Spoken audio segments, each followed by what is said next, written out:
میں کسی کمزور آدمی کی بات نہیں کرنے لگا، ایک دلیر آدمی، حسبن نسبن اخلاقن مروتن، ہر تعلق سے شانوں والے حضرت امام جعفر صادق رضی اللہ تعالیٰ عنہ، اتنے بڑے آدمی کہ امام اعظم ابو حنیفہ جیسے لوگ کہتے ہیں کہ اگر 2 سال امام جعفر صادق کے پاس نہ رہتا تو ابو حنیفہ ہلاک ہو جاتا۔ امام جعفر صادق تربیت جب کی تو کن کی؟ امام اعظم کی، حضرت داؤد طائی کی، جناب سفیان ثوری کی۔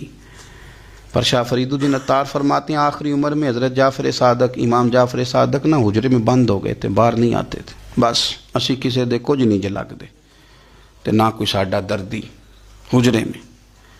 ایک دن حضرت سفیان ثوری نے منت کیا کہ ان کے بچوں کی، خدام کی، کہ حضرت سے کہو میں پرانا نوکر ہوں، مجھے تھوڑی زیارت کا موقع مل جائے، میری تو آنکھیں ترس گئی ہیں، کرم نوازی ہو جائے۔ تو حضرت کو جا کے عرض کی کہ سفیان ثوری منت کر رہے ہیں، آپ نے اجازت دے دی۔ حضرت سفیان ثوری اندر گئے تو درد سے کہا حضور آپ تو 2 جملے کہتے تھے تو دل بدل جاتے تھے، کتنے لوگ منتظر ہیں آپ کے کلمات طیبات کے لیے، زیارت مقدسہ کے لیے، اور آپ یوں گوشہ نشین ہو گئے۔ تو جگر گوشہ رسول، نواسہ رسول امام جعفر صادق آنکھوں میں آنسو آ گئے، کہنے لگے سفیان تمہیں کیا بتاؤں، لوگوں کے لفظوں میں بڑا پیار ہے پر دلوں میں وفا کوئی نہیں، وہ بے قدراں کچھ قدر نہیں کیتی خوب تسلی ہو، اے دنیا دار پجاری زرد کتیاں دے گل ٹلی ہو، قدر نہیں کی لوگوں نے۔